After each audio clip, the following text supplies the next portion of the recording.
Welcome to Black Market Reads, the podcast from the Givens Foundation for African American Literature, where we gather around Black stories the way our people have always gathered, to remember, to reflect, to laugh, to argue a little, and to leave with our spirits fed. I'm your host, Lissa Jones, and today's conversation sits right at the intersection of tenderness and tension. We're talking about what it means to be known and who gets to do the knowing in a world where so much of our lives is translated into data.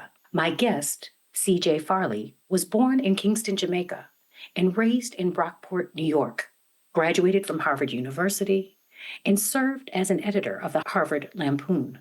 And the author's biography, Before the Legend, The Rise of Bob Marley, was a finalist for the Hurston Wright Legacy Award. Farley co-wrote and co-edited the book, The Blues, with Martin Scorsese, and was consulting producer on the Peabody-winning HBO documentary, Mr. Dynamite, The Rise of James Brown. Farley, a former senior editor for the Wall Street Journal and a former music critic for Time magazine, has interviewed some of the greatest musical artists in the world, including Aretha Franklin, Bob Dylan, Lauryn Hill, Adele, Beyonce, Jay-Z, Radiohead, and Taylor Swift. Farley is also the author of Who Knows You by Heart, a novel that moves with the pulse of a social thriller and the intimacy of a love story. It brings us into big tech, into questions of power and bias, and into the very human belonging to be seen clearly and not through a scan. For the smart and free thinking, welcome to Black Market Reads with your host, Lissa Jones. C.J. Farley, welcome to Black Market Reads. Hey, thanks for having me. I appreciate it. Absolutely. I'm delighted you're here. So as we're sitting here having this conversation, AI is exploding. It's driving the stock market. AI bots are everywhere.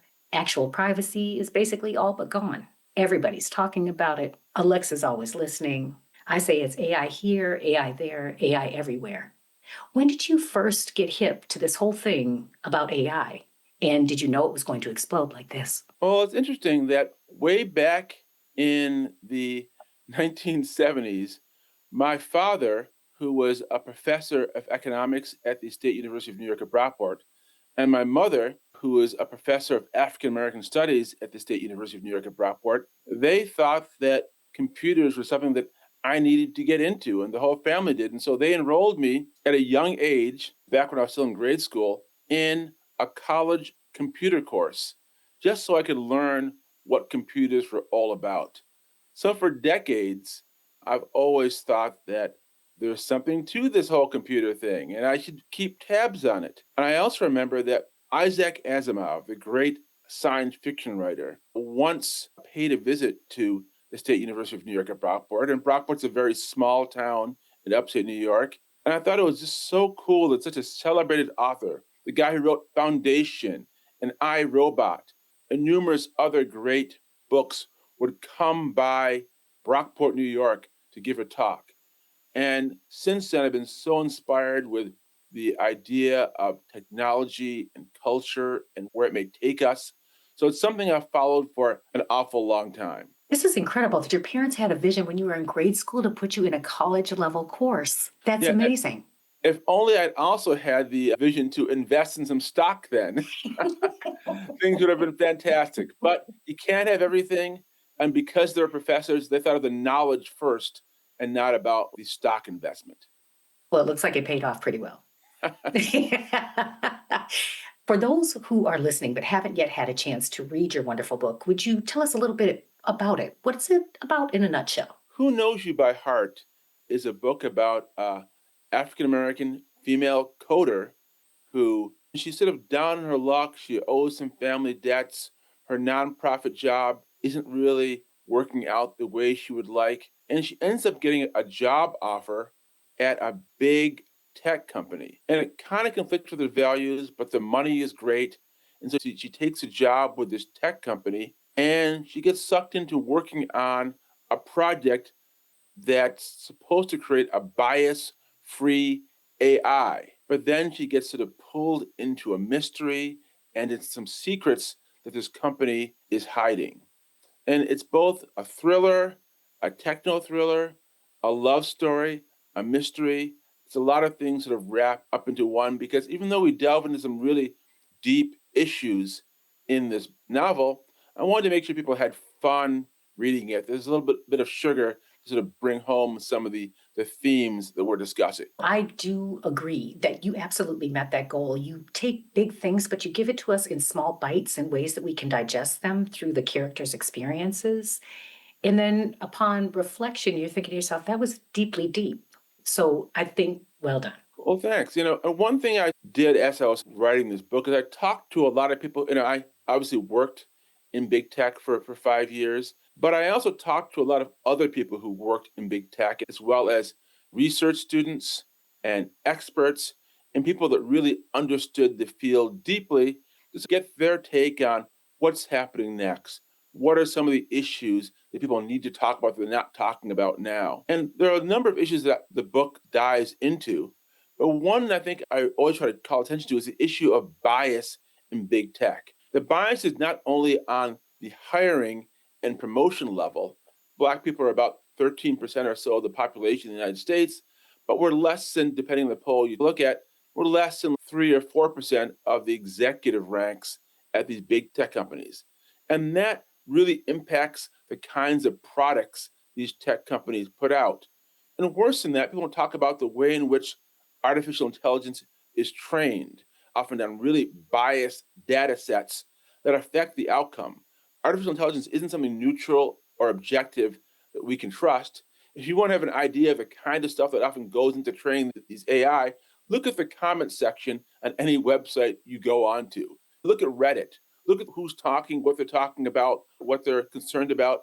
Those are the same kinds of things that go into creating some of the data sets for the AI that we're now supposed to trust. Thus, the vision in the book for an AI that is unbiased. Yeah. So, the heroine of the story, one thing that sort of sells her on working for this company is that she feels she's finally going to be able to do something about all this bias in big tech and be able to create an AI that's free from sexual and racist bias and other kinds of biases. Something that maybe can help usher us into a better future. But she finds her task is more difficult than she thought, and you have to read the book to find out more. I love that. Did you know the ending when you started? Yeah, there are two kinds of ways I think authors often go about creating their work. And this is something that George R. Martin, someone I interviewed back when I was at the Wall Street Journal, that he talks about. There are the architects who create a blueprint, they know exactly where they're going to go before they start writing. And then there are the gardeners who, as they go along, clipping and pruning and shaping things and seeing where things grow and take them. And I guess I'm sort of a hybrid of the two where I do plan out where I'm going to go in a book. But oftentimes, when you really get into a book, when you really have a strong voice that's driving you, it's almost more like you're taking dictation than you're actually writing things out. And the main character in this book, Octavia Crenshaw, she really came into my head in such a powerful way. I didn't feel like I was really in complete control of her. I felt like she was telling me what to do with this book, what choices she was going to make. And I think those are often the best books where the characters feel so alive, not just for the reader, but for the author too, that they're making their own choices as you write the book. This is so fascinating. I cannot thank you enough. I am learning so much. Let's talk about the title before we hear a reading.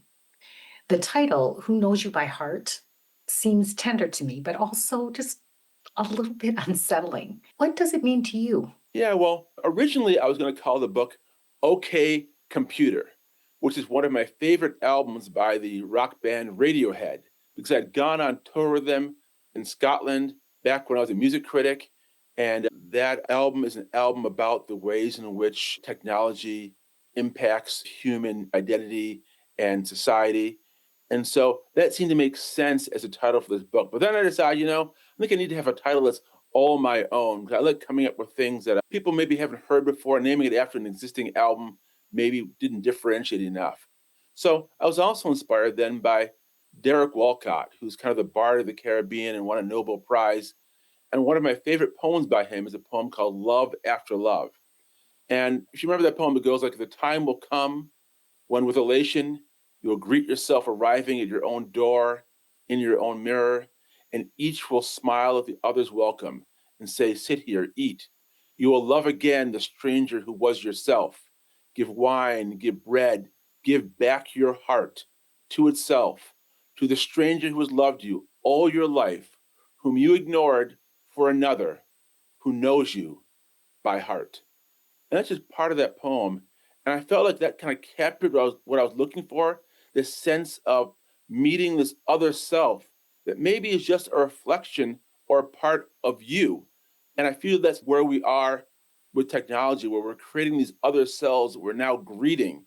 And what will that meeting be like? Will it complete us or will it defeat us?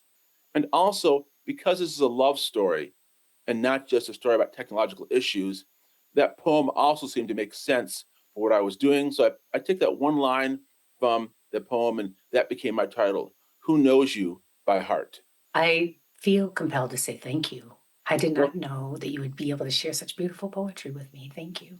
Don't thank me, thank Derek Walcott. Thank you, Derek. What a great poet he was. Thank you, Derek, via CJ Farley. Thank you. CJ, would you give us the gift of a reading? Yeah, let me read one short section from the book. Olivia Crenshaw has joined this company, Eustachian, and at one point they have an all-hands meeting where they talk about the future of AI in the company. And she leaves this meeting unsettled, a little disillusioned about what the company's about. But then she gets an email from a fellow coder of the company, one of the only other Black people of the company, whose name is Walcott Neville. And she reads his email, and this is the email that comes into her after the meeting. From Walcott Neville to Octavia Crenshaw, August 7. My mom named her after her favorite writer, the Caribbean poet Derek Walcott, and I often turn to his works, like Love After Love or Codicil, when I need some inspiration. In his poem Sea Grapes, he writes that classics can offer consolation, but much more is needed. I don't think he meant that literature couldn't provide solace in troubled times like this. I think what he was actually saying is that we have to look for insight outside of the Eurocentric canon. I remember during the pandemic, with all the protests and the general pandemonium, I really came to understand that literature, really diverse literature, can provide not only an anchor, but also solutions. In I Explain a Few Things, Pablo Neruda writes about why he's not just writing about dreams and nature, and calls on his readers to come out and see the blood that's running in the streets. And in Langston Hughes' great poem, Let America Be America Again, he says that there's never been equality or freedom for him in the country that bills itself as the home of the free. Now, I'm sure you noticed, but nobody who spoke at the all-hands meeting today was Black. Big platforms like Eustachian become problematic if we don't allow lots of people to share the stage. DEI isn't an extra, it's essential. You can't achieve excellence without inclusion. It's like trying to connect to the internet without Wi-Fi. Things are better when you are part of a network. People are literally on the streets together, trying to make their voices heard, and making voices heard should be what we do at Eustachian. All of this is to say, the more inclusion we can include in Eustachian's offerings, the more we can get affinity groups to contribute to our corporate strategy and tactics going forward, the more we'll be doing to get people through the current crisis. To quote Littlefinger in Game of Thrones, chaos isn't a pit, chaos is a ladder. We shouldn't wait for things to settle and calcify. Now is the time for us to advocate for a vision for the company. What can we do to make sure the inclusive hiring, promotion, and content acquisition is part of the conversation? It's like my man Ralph Ellison once said, who knows but that on the lower frequencies, I speak for you. That was an incredible reading by author C.J. Farley, reading from his latest work, Who Knows You by Heart. Thank you, C.J. Thank you. Thank you. You're listening to Black Market Reads, a series of conversations highlighting the Black literary voices of today. Join the conversation. For more great content about authors you love, visit us at blackmarketreads.com. Your opinion counts. Let us know what you think. Share us with your friends. Rate and review us on Apple Podcasts. Welcome back to Black Market Reads. Our guest in studio is C.J. Farley. We're talking about his latest work, Who Knows You by Heart. CJ, your protagonist is a Black woman coder. I am thinking about how many times I had to look at the back of the book to ask myself, how do you know so much about my Black woman experience? How did you hit it so right on the head? Well, one reason why I decided to have a Black female protagonist is I grew up reading some authors that I thought had this inherent sexism overwhelm their writing. They're great writers, but they're really sexist when they came to portraying female characters. I'm thinking of people like Philip Roth or John Updike. I love John Updike, but he had his problems when he tried to create female characters. And part of the reason why I think their female characters didn't work and that a lot of feminist writers didn't like what they did is the fact that often when they wrote, it seemed like they were score settling. They were trying to come up with ways in which women didn't live up to their vision for them. I took the opposite tack with this book, where the protagonist often criticizes things that I see in myself, or that my daughter or my wife may have pointed out that I do wrong. And so I felt like if I had a main character that was really exposing some of my own flaws, some of the ways that I go wrong as a man, I thought that that character would resonate more with people. I think you really have to be self-deprecating as an author. You really have to expose your own flaws and your own failings, and not just point out the failings in others. If you really want to write a book that's honest and it will resonate with readers, and that's what I did with the voice of this character. Well, she resonated with me, that's for sure. Thank you. What myths about neutral technology did you want to challenge? One thing I think is really important about artificial intelligence is the fact that it's kind of a black box, that even the people that are creating AI devices and algorithms at big tech companies don't always know how it's coming to the decisions that it is. And that becomes a problem for outsiders because it's hard to see whether it's stealing its seemingly creative endeavors or where it's coming from. There have been a lot of authors, including me, who have gone to some of these online databases and found out, oh my gosh, they're actually training some AI out there on books that I've written. But it's hard to tell how much of that book actually works its way into the AI and the way it operates, whether it's taking a little or a lot. And that's a big problem for creativity going forward. If you look at the Billboard charts right now, there are a whole lot of AI acts that are starting to make the Billboard charts. These AI acts, they seem like they're almost miraculous. Oh my gosh, this is a wholly AI created country song or R&B song. But these things could be, and they probably are, stealing from the creativity of real artists who have created these songs, and these things are thin slicing their work to create songs that seem original, but really are based on the works of others. So that's something we need to talk about how to get better compensation for artists, and also change your language about what AI is doing. It's not truly creating. What it really is doing, it's really a high-tech sampling device that's taking the work of others and passing it on as something miraculous. This is absolutely fascinating to me. And my next question dovetails right there. How does power hide in words like efficiency and innovation? Yeah, those are great questions because, again, I really enjoy working in technology, and I think tech companies do a lot of great things.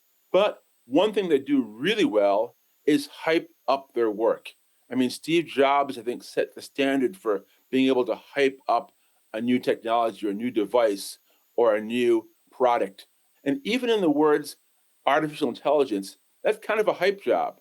Artificial intelligence, that term was partly coined in part to get more academics interested in the field because it sounds like you're doing something. It's artificial and it's intelligent. When really, more accurately, LLMs, large language models, the leading form of artificial intelligence these days, is really just more a sophisticated pattern matching device. It doesn't truly understand what it's doing, but merely is really pushing forward the best patterns and what words probability-wise should follow another word, what sentence should follow another sentence. And that's not the same as true understanding. So once we sort of remove all the anthropomorphized language like intelligence, like machine learning, and just think of these things as machines that are pattern matching, then they become less miraculous, and you begin to wonder, where's the creativity really coming from? Well, I think it's really coming from all of us. There's really no AI without I. I was fascinated to read that in the book. There's no AI without I. I thought that was including the many layers that you provide us with opportunity to examine is the intersection of workplace and culture. In particular, I'm interested about what you wanted to reveal about how organizations talk about values versus how they behave when no one's watching.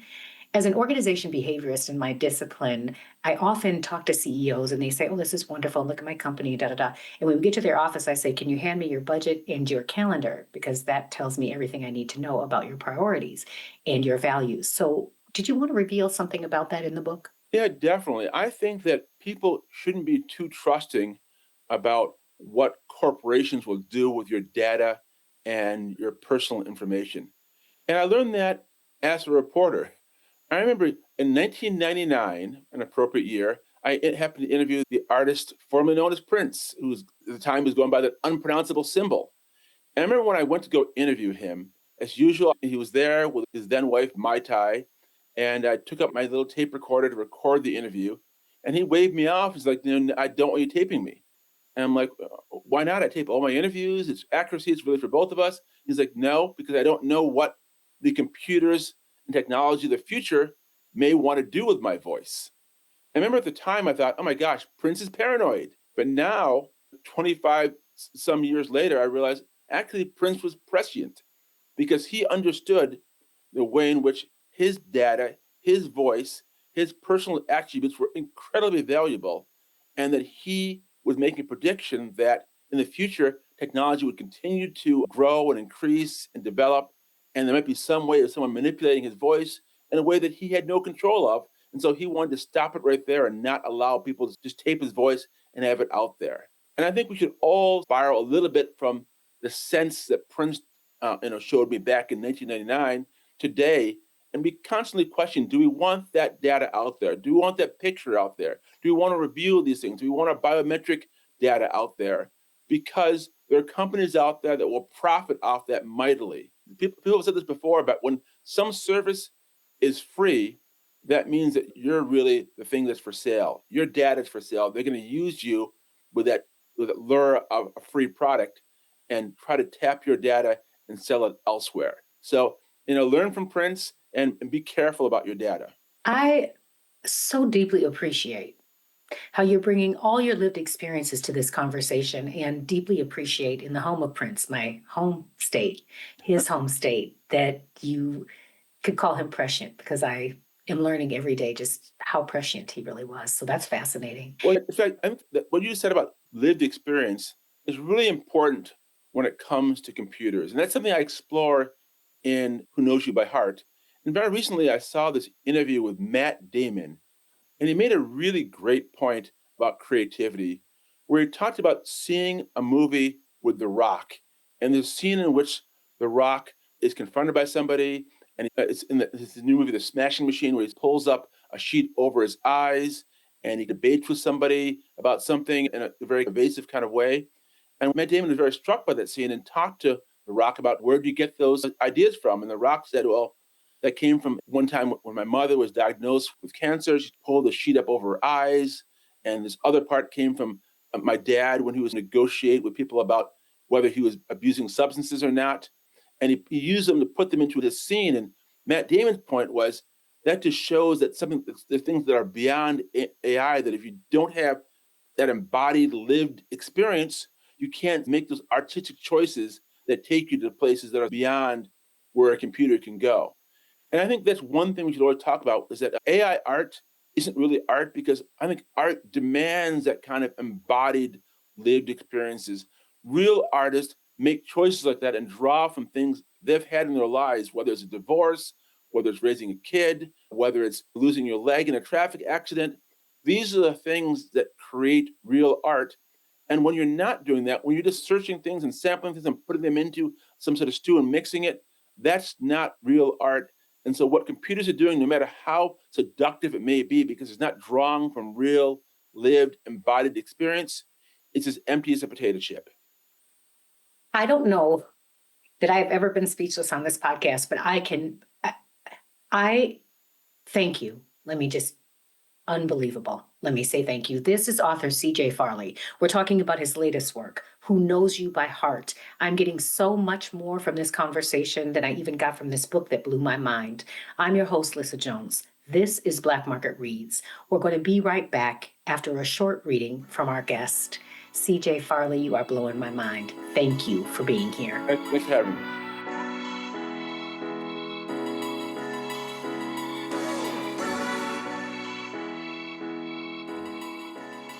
Great. I'm going to read from near the end of the book, where the main character, Octavia Crenshaw, is thinking back to her parents who used to read her a bedtime story from a fantasy book called Black Magic High. And near the end of the book, she recalls with some fondness the storytelling back when she was a kid from her parents.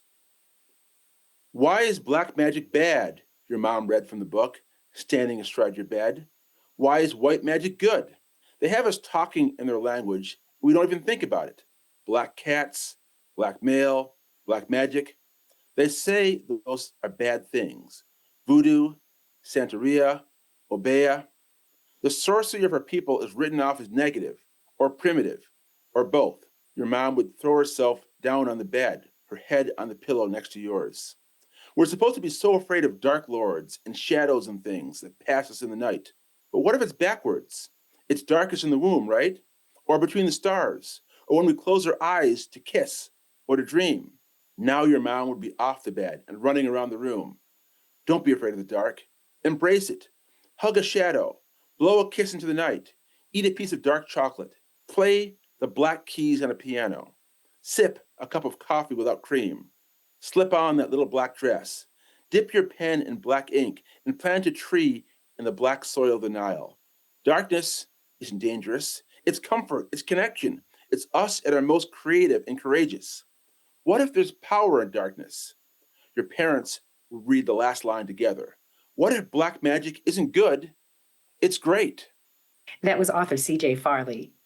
I love it. The reframing of language. Who said it's black ice, black magic? Who said it's all bad? What if it's just great and that's the lie? I love it. I love it.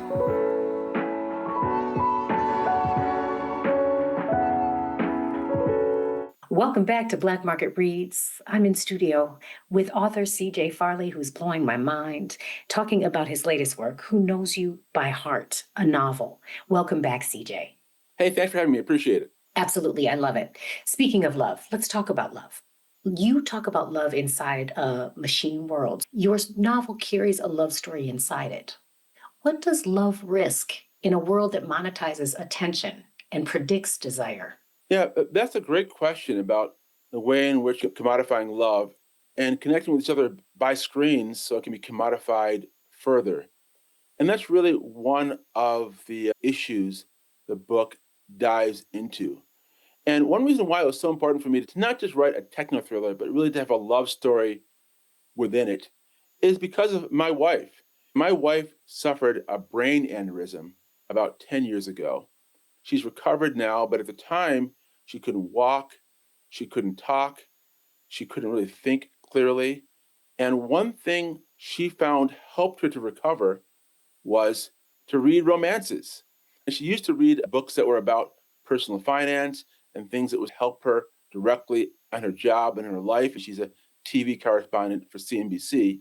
But she found what was most comforting and most healing for her were reading romances. Sometimes the more ridiculous, the better. And so she tasked me with finding her love stories by people like Jojo Moynes and Tasha Hibbard and Abby Jimenez, people like that. And I'd just get her book after book and she'd polish them off, sometimes one a day, a couple a week. And gradually her brain fed off these stories. And, she's back at work. She does a 5K race every year that raises money for brain aneurysm research.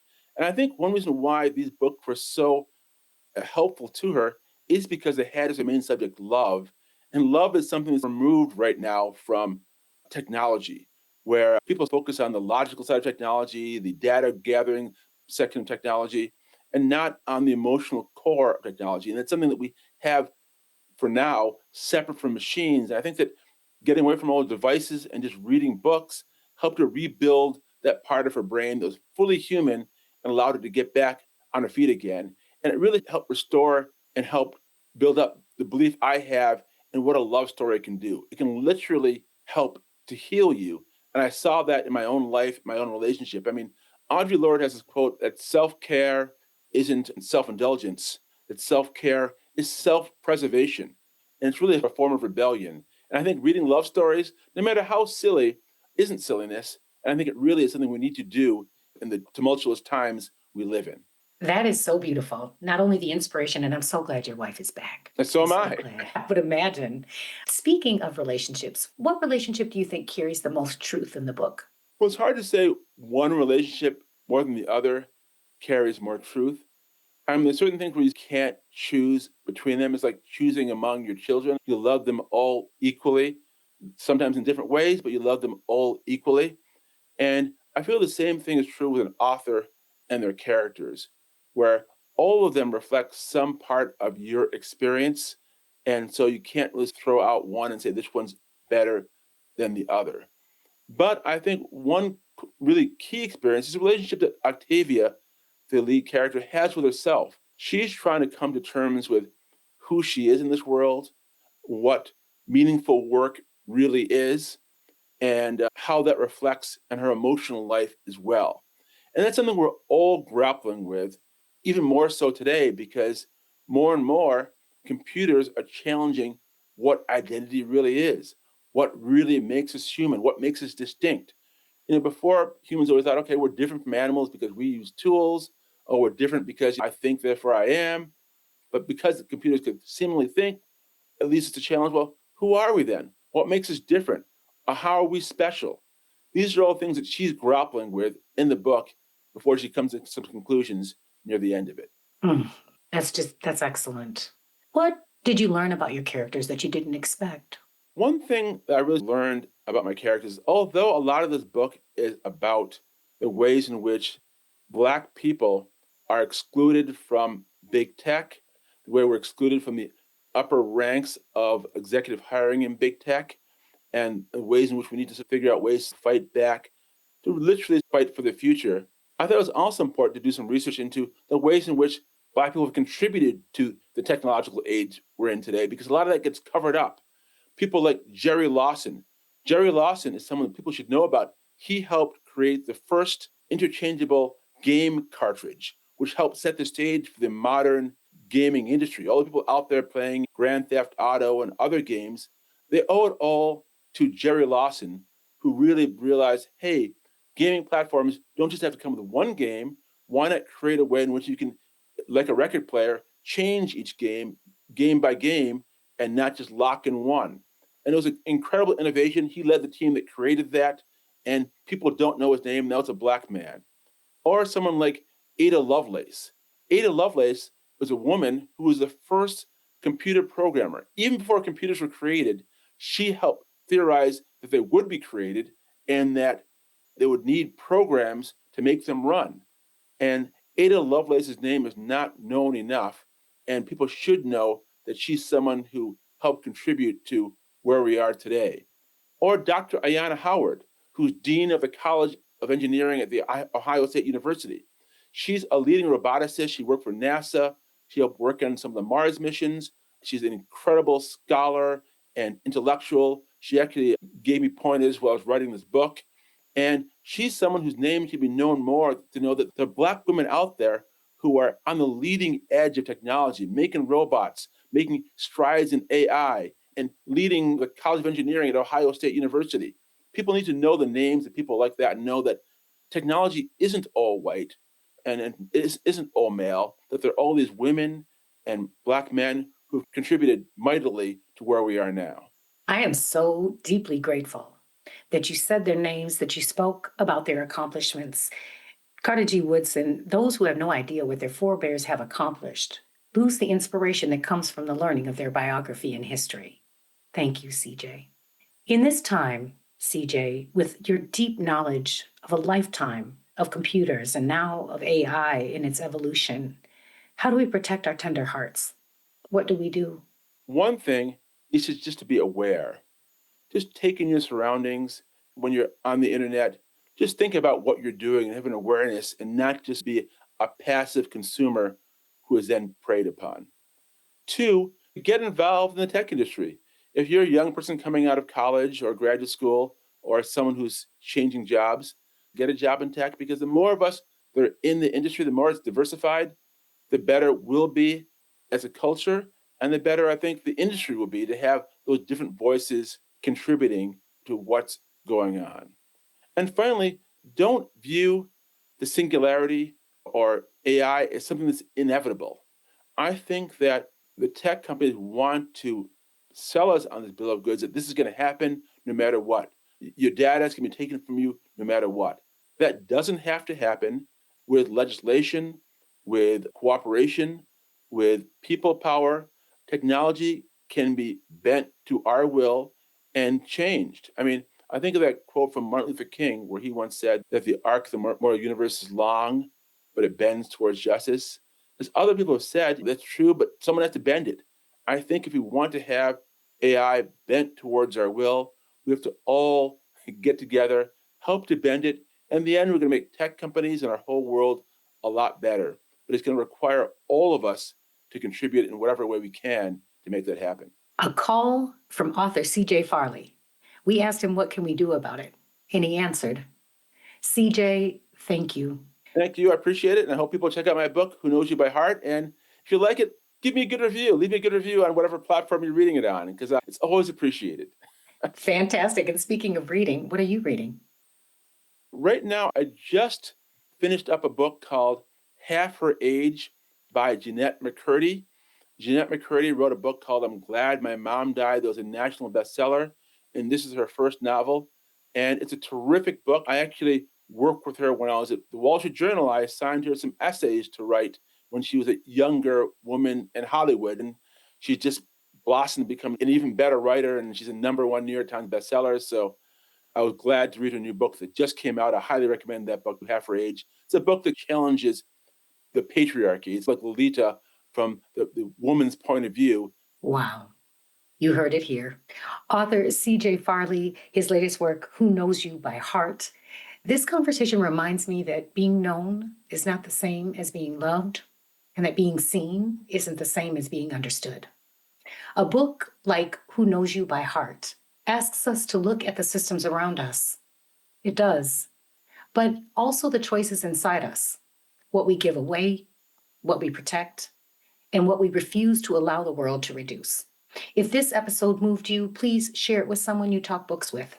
Leave him a good review. It helps more readers find the book and the show.